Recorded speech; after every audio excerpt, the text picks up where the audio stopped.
All right, so today's panel, again, we want to keep it pretty free running. I mean, just say whatever comes to your mind. But we do want to kind of focus on the reasoning, right? Like how far would the reasoning go? I mean, there's reasoning, there's agents, there are a lot of buzzwords, but it is real. I mean, it is kind of advancing the technology. So maybe let me start with Mark. With Meta exploring large language model generated GPU kernels, I mean, how do you see AI-driven code generation improving efficiency and the performance in the high-performance computing? Okay, yeah. I will say there's a lot of aspects to your question, but to sort of give you a brief sense, there was recently this interesting PR that was merged in PyTorch that I thought was very interesting by an AMD engineer called Jeff Daly. And it was like a bunch of kernels for FP8. And the files were like FP8, basically the input shapes, the block size, .py. And so historically, merging this kind of code in PyTorch is like insanity. We wouldn't merge shape or device or block size specific code. But fundamentally, the market moved in a way that performance on all shapes doesn't matter as performance on some shapes, like the ones that, for example, show up in Llama or DeepSeek. So fundamentally, my observation is that beating PyTorch in the general sense is quite hard.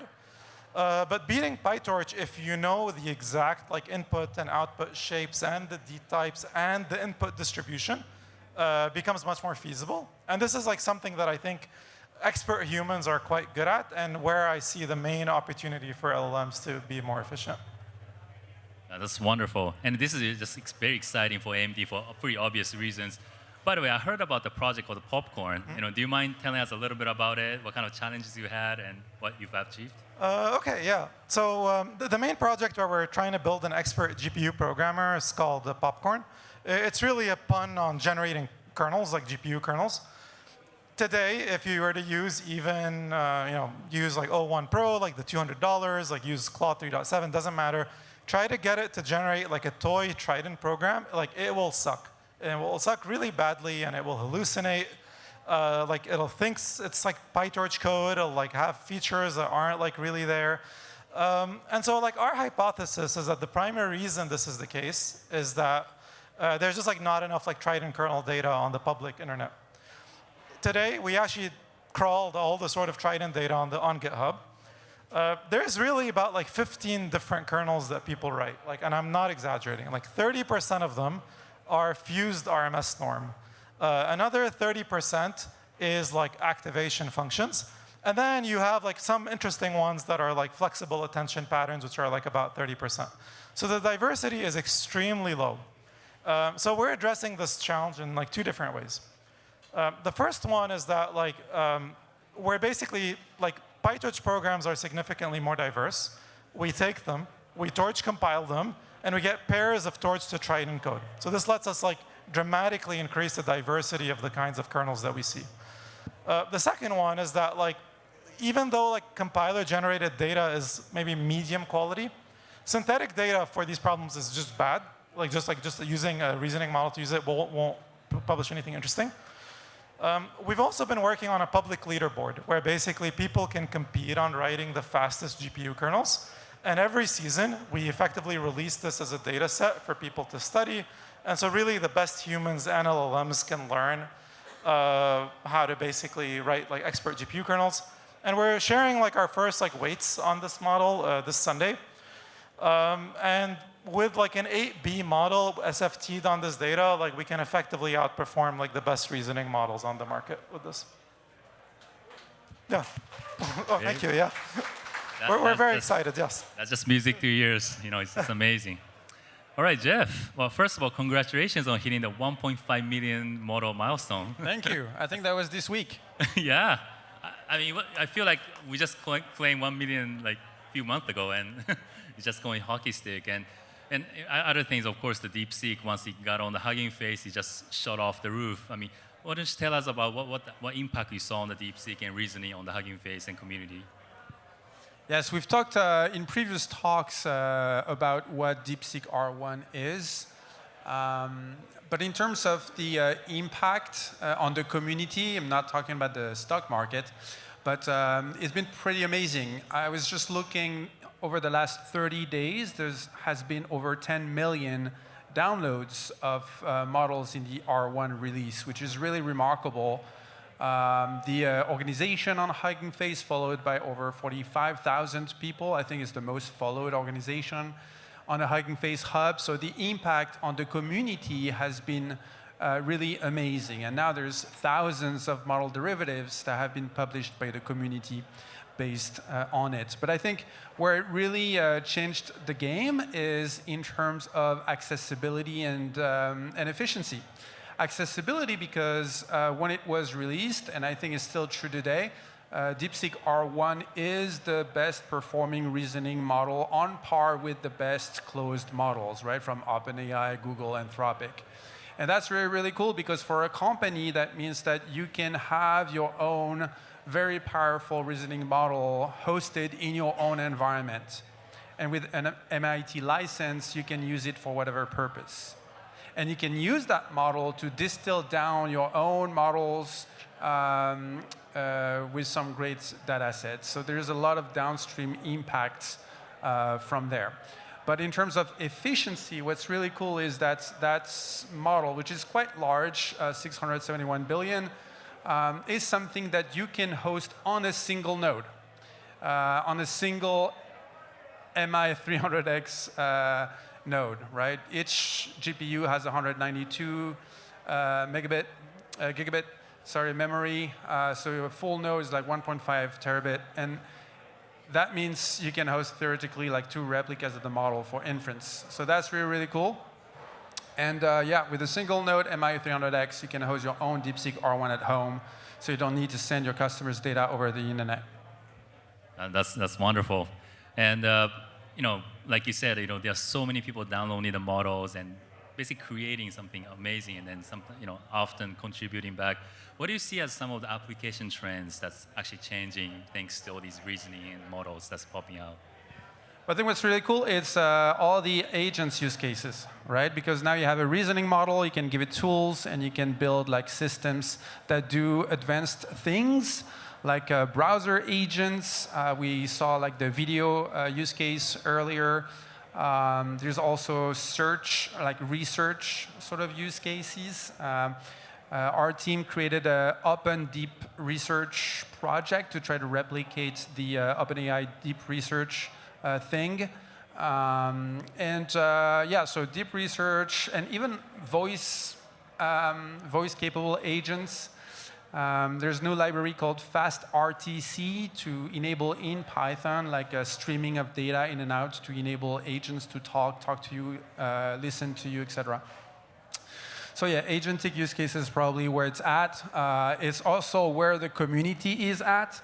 We released early in the year small agents, a framework to build agentic applications, and it's been like super fast growing. I think 15,000 stars on GitHub. We opened a course for people to learn about agents. The agents course has over 100,000 registered students, which is amazing. I think we broke a bunch of records there. So yeah, that's where it's at. Oh, congratulations, you're breaking records everywhere. It's amazing. All right, Rami, now let's talk about hardware. You know, with this reasoning, I mean, clearly the model needs to think much longer. I mean, people call it test time compute. It's clearly putting much more stress on the infrastructure. What is AMD doing on training and inference to adapt to this test time compute trend? Yes, so reasoning models really are models that are a lot more verbose. And actually, even the distilled model, like the Llama 8B, the Qwen 1.5B that got distilled with R1, they're exactly the same model as before they could reason, exactly the same software, exactly the same neural network. They just are more verbose. So they start with a token that goes start reasoning. They go blah, blah, blah, blah, blah. They decompose the problem. They think. They go back. They backtrack. And then there is an and reasoning token, and then they give the answer. They're just a lot more verbose, which means that they have a lot bigger context, which means that on top of the model, you should be able to host a much, much, much bigger context. It's kind of like what Alex showed with video generation. You need a lot of memory.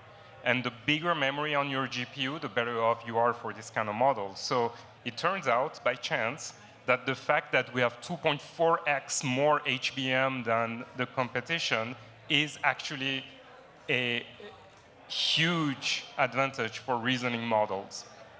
So on MI300X, we had 192 gigabytes of memory. H100 has 80. That's literally 2.4x.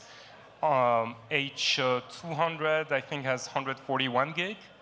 And we still have 192, which is more on MI300. But MI325 has 256 gigabytes. It's almost like 1.9x still. And we're going to keep that memory advantage for a while because the way we build silicon is inherited from the technology we learned from building EPIC. EPIC is really fully chipletized. We have multiple chiplets with high-speed SerDes connecting, like sending data across the chiplets. And all of that is on a base die. And for EPIC, you can also have a 3D V-cache die on top, like a big cache on top. So it's not only 2.5D, but it's actually 3D. And we use the same techniques for Instinct. We have a base die on the bottom, and upstairs we have only GPU dies.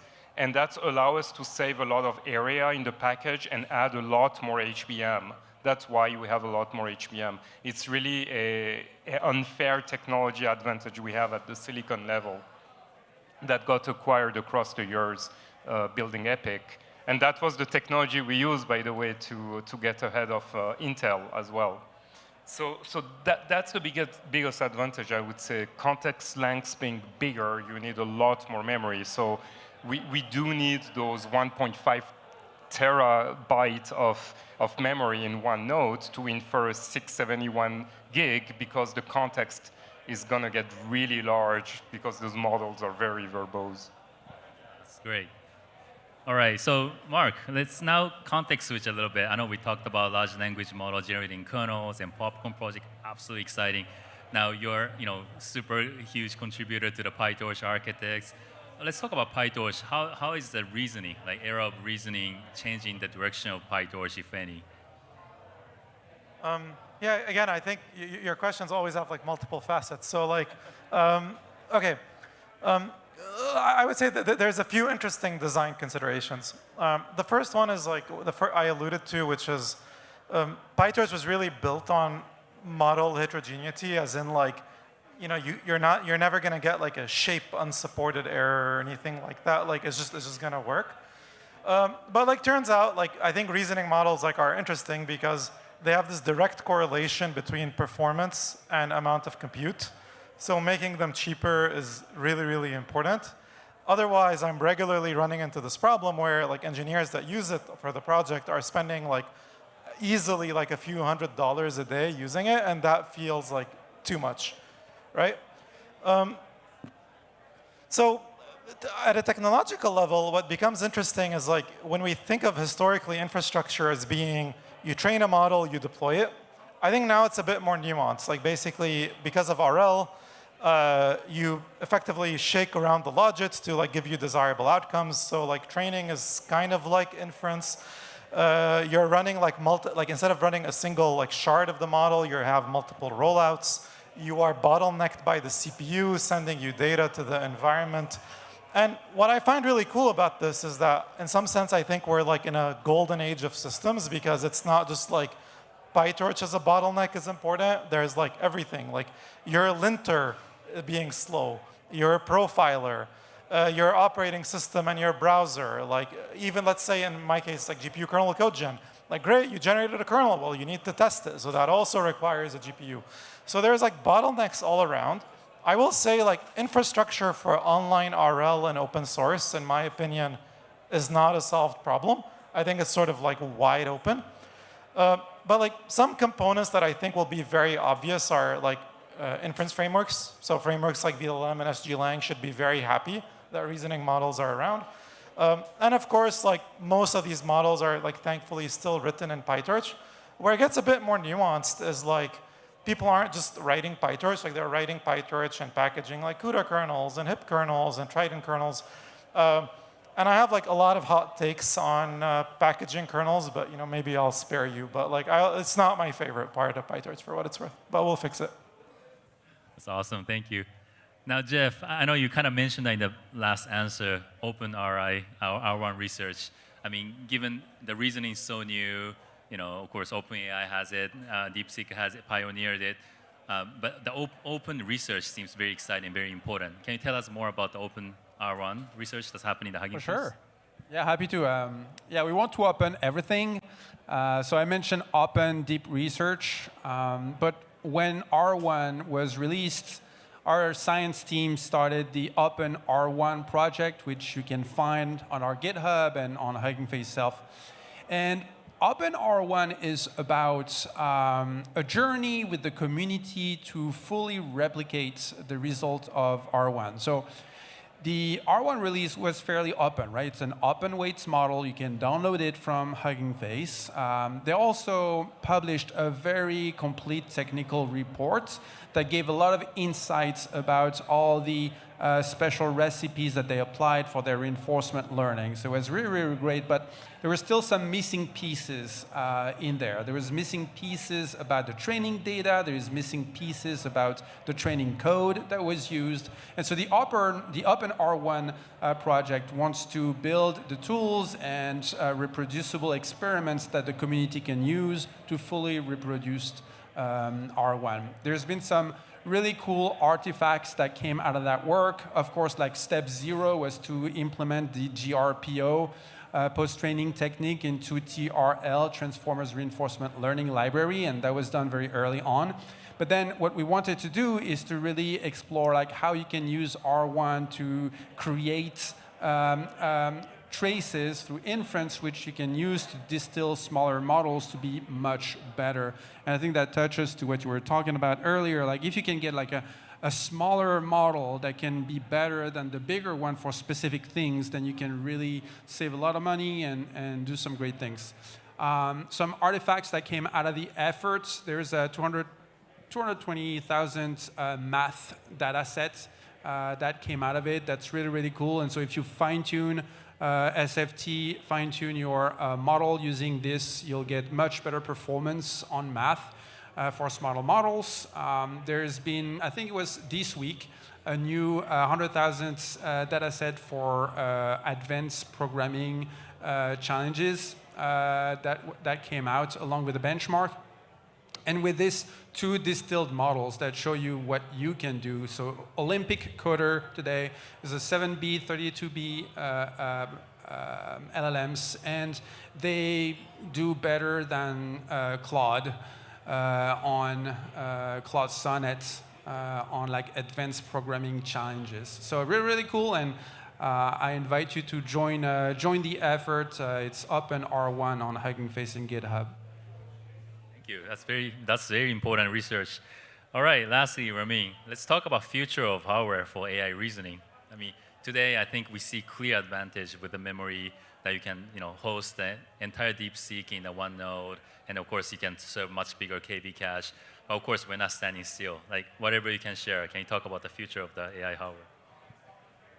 So because it's future, I cannot share too much, but beside the memory advantage, we are planning to get ahead also in compute advantage, and more specifically in lower precision data type. Since DeepSeek now is training in 8-bit data type, we infer in 8-bit, we infer in 4-bit or mixed precision.